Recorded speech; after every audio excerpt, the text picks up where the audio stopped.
Bon, c'est regrettable que les ministres français Parly et même Le Drian continuent à dire la gente, la gente. Moi, je leur interdit de ne plus nous appeler la gente.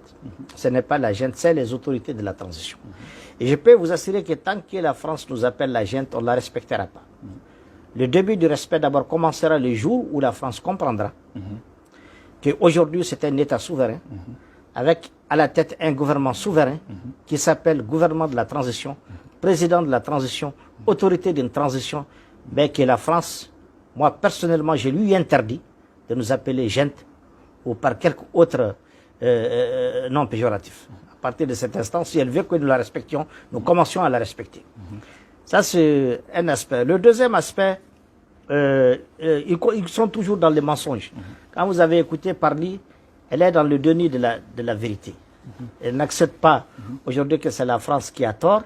Elle n'accepte pas que c'est la France qui a mélangé tout le monde, qui a menti à tout le monde à travers une fausse médiatisation, à travers des fausses informations.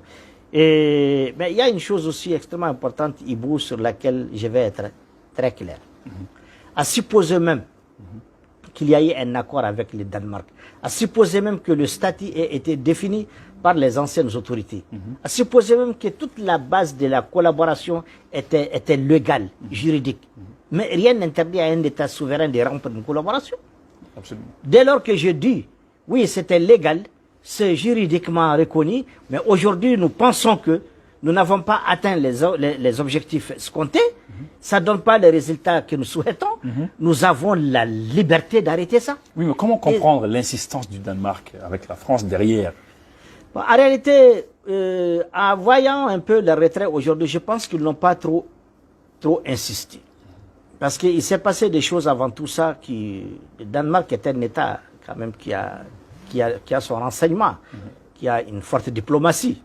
Je crois qu'au stade actuel, le Danemark sait qu'aujourd'hui, le Mali, les autorités de la transition, on a dépassé les stades de nous infantiliser ou les stades de la complaisance. Les choses sont très sérieuses pour que le Danemark se laisse manipuler, infantiliser, embobiner par la France, qui elle-même aujourd'hui n'est pas la bienvenue. Vous savez, moi, à la place des autorités de la transition, je dis carrément à la France de foutre les camps. Elle n'a aucune raison d'être là aujourd'hui.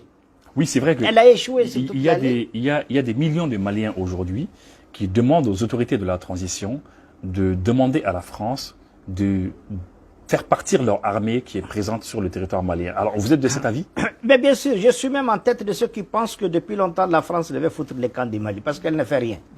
Mais elle n'arrive pas à comprendre qu'aujourd'hui, jusqu'à maintenant, nos autorités continuent à lui donner une seconde chance.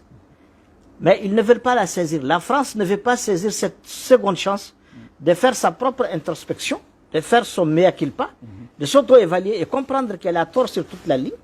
Pendant 10 ans, pendant 60 ans, votre partenariat a été un échec cuisant. Et pendant 10 ans, l'échec est devenu, sur le plan sécuritaire, dramatique. Alors, qu'est-ce qu'ils vont y raconter encore?